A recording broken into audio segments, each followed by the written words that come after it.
नमस्कार, मैं हूं अनिका और आप देख रहे हैं द कॉन्स्टिट्यूशन टीवी। आइए नजर डालते हैं आज की देश की मुख्य खबरों पर। राजस्थान के सीएम अशोक गहलोत ने पीएम मोदी को लिखा पत्र, वैक्सीन डोज सप्लाई बढ़ाने की मांग की। जम्मू कश्मीर के बाद अब लद्दाख के नेताओं के साथ पीएम करेंगे 1 जुलाई को मीटिंग। नासिक में पुलिस ने रिसोर्ट पर मारा छापा, फिल्म सेलिब्रिटी समेत 22 लोग गिरफ्तार, ड्रग्स भी बरामद हुई। केंद्रीय रक्षा मंत्री राजनाथ सिंह 3 दिन के दौरे पर पहुंचे लद्दाख।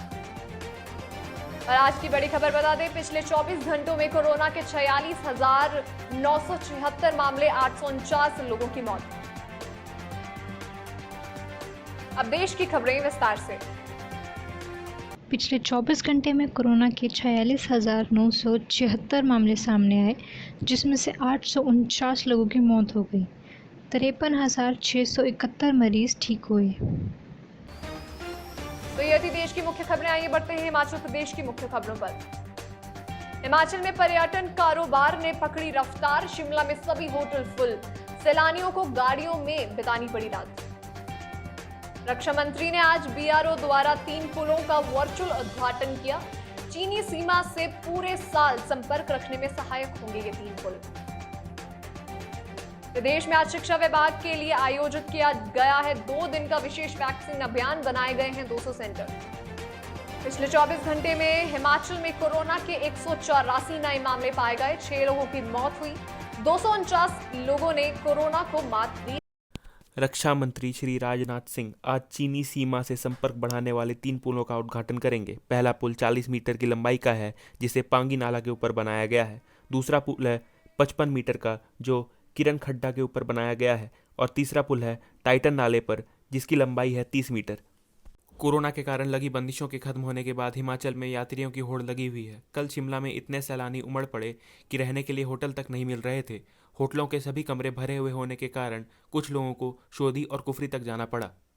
शिक्षा विभाग का विशेष वैक्सीनेशन आज शुरू किया गया है। अलग अलग स्कूल कॉलेजों में 200 वैक्सीनेशन सेंटर बनाए गए हैं। फाइनल ईयर के विद्यार्थियों को वैक्सीन लगाने के लिए प्राथमिकता दी जाएगी और 18 साल से ज़्यादा आयु के छात्रों के साथ साथ उनके परिवारजन भी अपना वैक्सीनेशन करवा सकते हैं।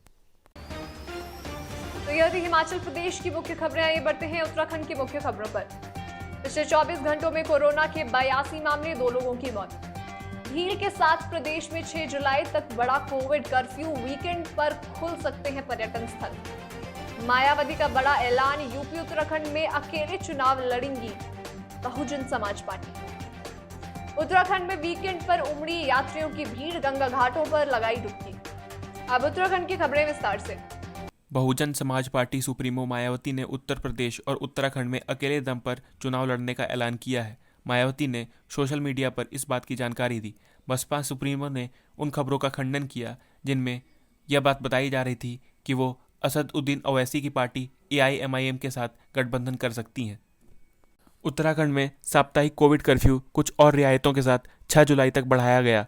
प्रदेश में बाजार शाम 7 बजे तक खोलने की तैयारी है। इसके अलावा वीकेंड पर राज्य के मुख्य पर्यटक स्थल भी खोले जाएंगे। पिछले 24 घंटों में उत्तराखंड में कोरोना के 82 नए मामले सामने आए हैं और 2 लोगों की मौत हो गई है। 222 लोगों ने कोरोना को मात दी। तो यह थी उत्तराखंड की मुख्य खबरें। आइए बढ़ते हैं जम्मू कश्मीर की मुख्य खबरों पर। देश में पहली बार जम्मू एयरफोर्स स्टेशन पर ड्रोन से हुआ हमला, 2 संदिग्ध गिरफ्तार। जम्मू एयरफोर्स स्टेशन पर धमाके के बाद जारी हुआ हाई अलर्ट। पिछले 24 घंटों में कोरोना के 498 मामले सामने आए, 7 लोगों की मौत।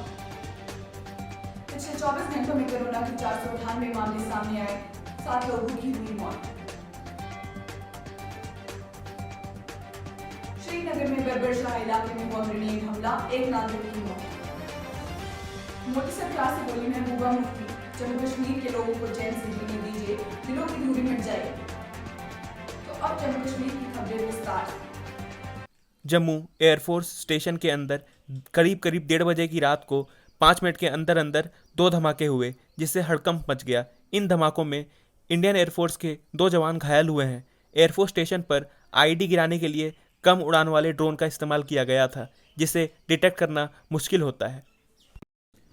2 विस्फोटों के बाद 3 मुख्य एयरपोर्ट श्रीनगर हवाई अड्डा, श्रीनगर तकनीकी हवाई अड्डा और अवंतीपुरा हवाई अड्डे पर अलर्ट रखा गया। अंबाला और पठानकोट वायुसेना स्टेशनों को भी सुबह अलर्ट पर रखा गया था।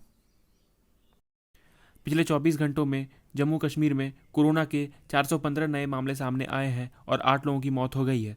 745 लोग ठीक हुए। बाबरशाह इलाके में आतंकियों ने जम्मू कश्मीर पुलिस और सीआरपीएफ के जॉइंट पार्टी पर ग्रेनेड से हमला किया, लेकिन निशाना चूकने के कारण ग्रेनेड उनसे थोड़ी दूर जाकर फटा। विस्फोट से 4 स्थानीय लोग घायल हो गए, जिनमें से एक की मौत हो गई है। ये थी जम्मू कश्मीर की मुख्य खबर। आइए बढ़ते हैं विदेश की मुख्य खबरों पर। अमेरिका में फ्लोरिडा शहर में इमारत गिरने से 5 की मौत, 156 लोग लापता। बांग्लादेश में भारतीय शख्स ने रचाई शादी, बॉर्डर क्रॉस करने के बाद बीएसएफ ने पकड़ा। जापान ने भारत समेत 5 देशों के खिलाड़ियों से कहा टोक्यो ओलंपिक में आने से पहले कोविड टेस्ट करवाएं। लेबनान में आर्थिक हालात को लेकर सड़कों पर लोगों का प्रदर्शन, 10 सैनिक संग कई प्रदर्शनकारी घायल। फ्लोरिडा के मियामी में समुद्र के पास एक बिल्डिंग अचानक ढह गई, जिसमें 5 लोगों की मौत हो गई। मौके पर राहत और बचाव कर्मी पहुंचे। बिल्डिंग के गिरने के बाद मलबे के अंदर आग काफ़ी फैल गई, जिससे बचाव कार्यों में काफ़ी दिक्कतें आईं। तो ये थी आज की मुख्य खबर। हमारे रेडियो में अपडेट के लिए आप हमारे चैनल द कॉन्स्टिट्यूशन टीवी को सब्सक्राइब कर सकते हैं। धन्यवाद।